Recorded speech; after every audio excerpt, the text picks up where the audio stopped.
When people hear the name Naoki Urasawa, most probably think of Monster or 20th Century Boys, or perhaps Pluto or Billy Bat. But at least within the English-speaking world, remarkably few think of Happy. And that's incredibly ironic since despite its relative lack of popularity, Happy is Naoki Urasawa's personal favorite of his own works. Not one of his masterpiece mystery series, but his tennis manga. And having read it all, I can understand why. In direct contrast to what its title might suggest, it's probably Urasawa's single most depressing work, but not in the sense that it's meaningless, mind-numbing pain. It's incredibly profound, boasting some of Naoki Urasawa's most engaging and emotional character writing from his career. Now, for those of you who aren't familiar at all with Happy, it's a grueling story about hardship and adversity.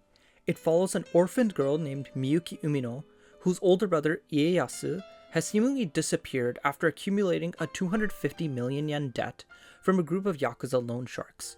With her older brother nowhere to be found, the Yakuza loan sharks hold Miyuki liable to pay all the money back, almost forcing her to work as a prostitute at a soap blend. Desperate for ways to avoid a life of prostitution, and seeing as the world's best tennis player, earned 250 million yen the past year, she decides to drop out of high school and become a professional tennis player to pay back that debt as soon as possible, with the threat that if she fails, she's off to working at a soap blend. Burdened by her brother's enormous high-interest debt, her responsibility to take care of her 3 younger siblings, as well as the pressure to quickly become the world's top tennis player, the story follows along her everyday struggles as the whole world seemingly conspires against her. Irking the hatred of the extremely influential star player, Choko Ryugasaki, Miyuki falls victim to incessant booing and all kinds of underhanded attempts at ruining her career and life. So she constantly has to go through so much shit, from constant media slander, to the refs and professional world screwing her over, to people egging her and stealing her shoes, to trying to get her evicted, to even framing her for a crime.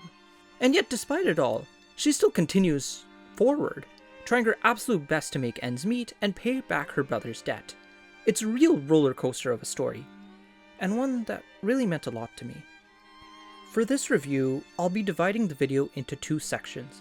First, on what I liked, and second, on what I didn't like. But as a heads up though, I try keeping it generally spoiler-free, but we'll openly talk about content from the first 5 or 6 volumes or so.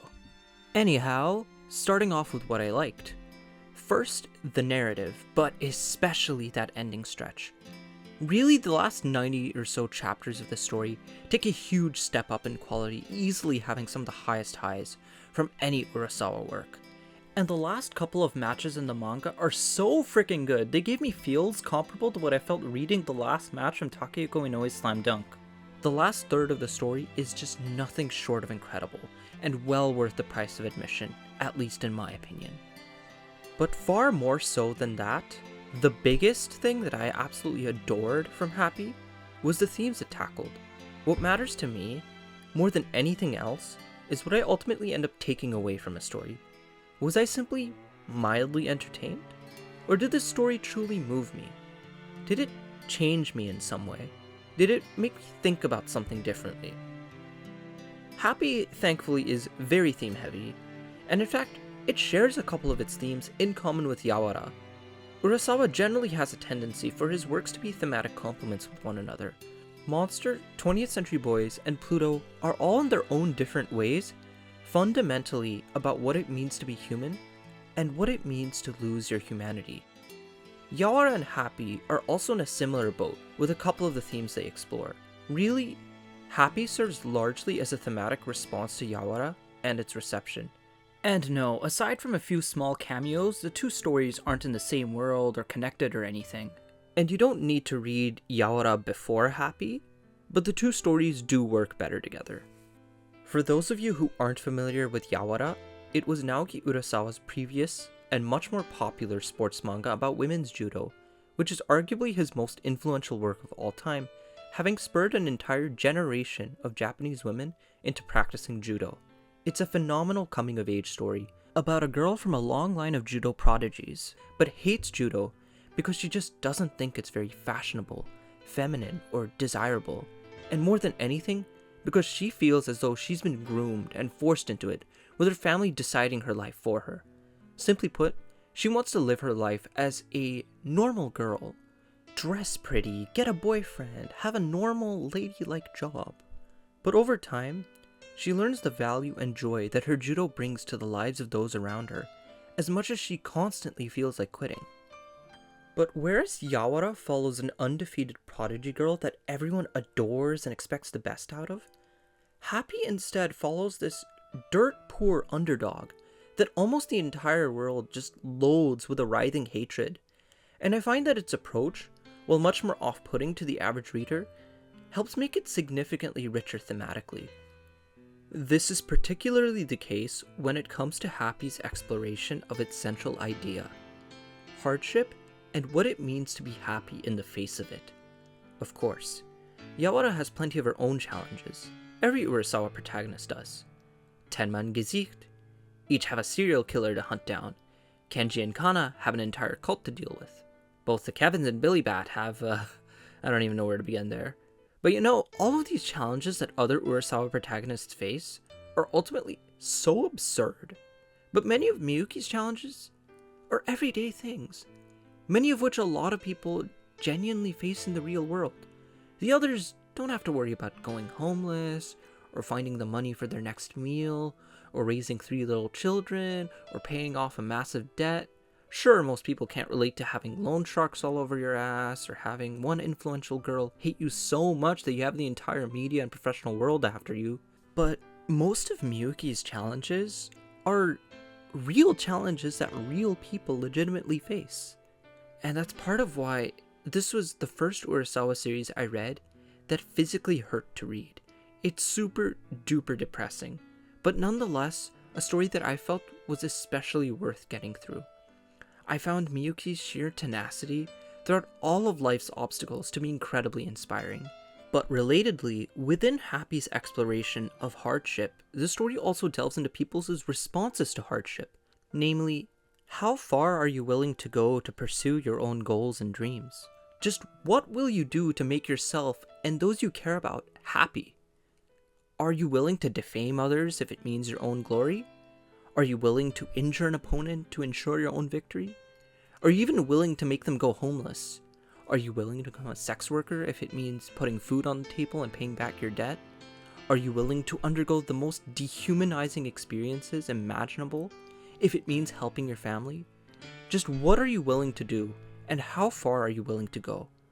The way Happy uses its cast to explore these different questions is quite fascinating, as comedically as it does so oftentimes. It's especially interesting when considering how dreams are a huge aspect to the story of Yawara, particularly the dynamic between Yawara and Matsuda. But within the context of how well Happy works as a thematic response to Yawara, another major but related thematic question that Urasawa poses throughout Happy is why play the sport you play? Is it simply because you enjoy it? Are you doing it for someone else? Perhaps your loved ones? Or is it the money or for fame? Why do you play the sport that you do? Different characters in both stories come up with different answers to that question, including Yawara and Miyuki, both of whom are two very different protagonists in two very different situations. But another key theme that Happy shares with Yawara, really most of Urasawa's works to an extent, is the idea of family and distance. Just that in Yawara's case, it focuses so much more on parent-child relationships as opposed to sibling-sibling relationships. While you do get some exploration of parent-child relationships through the Otori and Ryugasaki families, the main focus of Happy is far more so on sibling-sibling relationships. And if anything, Miyuki has the role of a surrogate parent within the story, making it closer to following the opposite perspective we see more of in Yawara. And with the presence of the Japanese underworld, the stakes feel much higher in Happy than they are in Yawara. Miyuki's older brother, Ieyasu, really messed up. Killed their parents by feeding them improperly prepared fugu. Then he went on and got himself a 250 million yen debt by trying yet another poor business. But despite all that, Miyuki never comes to hate or resent her brother for all the misery he puts her through. She does everything for her family. because that's all she has. In Urasawa's Man-Ben episode on himself, where he drew the final chapter of Billy Bat, he stated that he started drawing manga as a way to cope with his family troubles. Growing up, he lived with his grandparents due to his parents' inability to get along with one another. Based on his own life experiences, it makes sense that family has such a strong presence in so many of his works, but especially so in Happy, where a character like Miyuki does everything and makes so many sacrifices for the sake of her siblings. Really, you can examine a pretty sizable chunk of Happy's cast through the lens of family. It has such a strong, continuous presence throughout the work, making so much of the character writing incredibly engaging.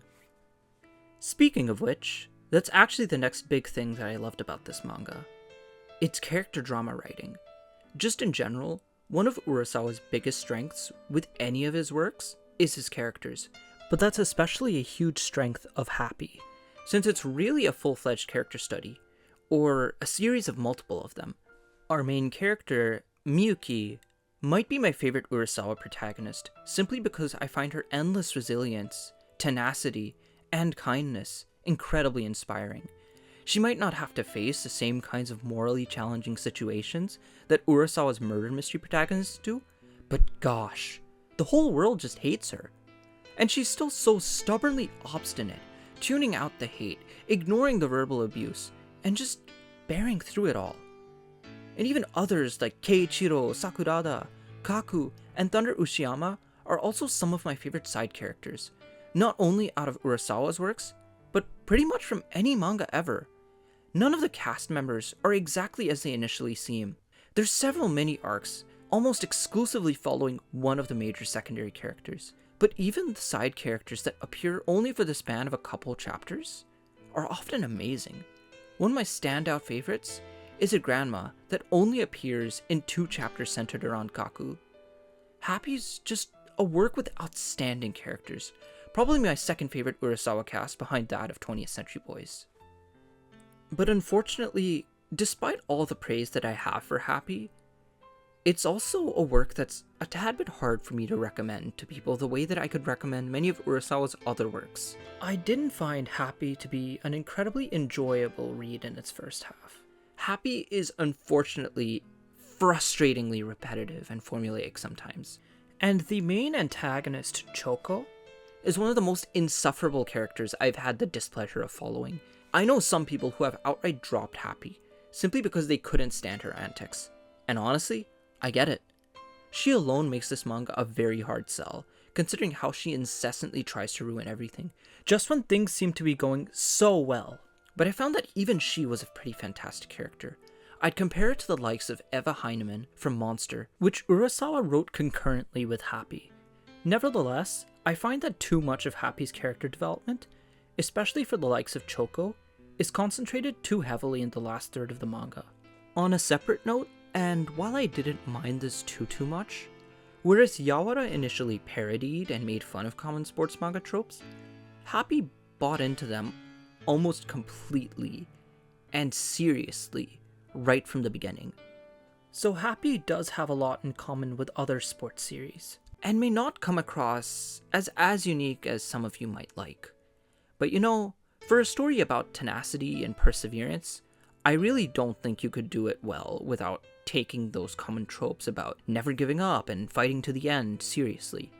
And it's still largely a comedy and romance manga nonetheless. But speaking of romance, that's yet another thing I have mixed feelings on with Happy.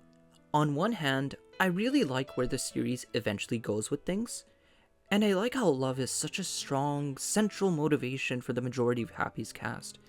It's a little harder to talk about without spoiling, but putting it vaguely, I think the series needlessly spends too much time on overly dramatic situations that the characters just don't need to be in.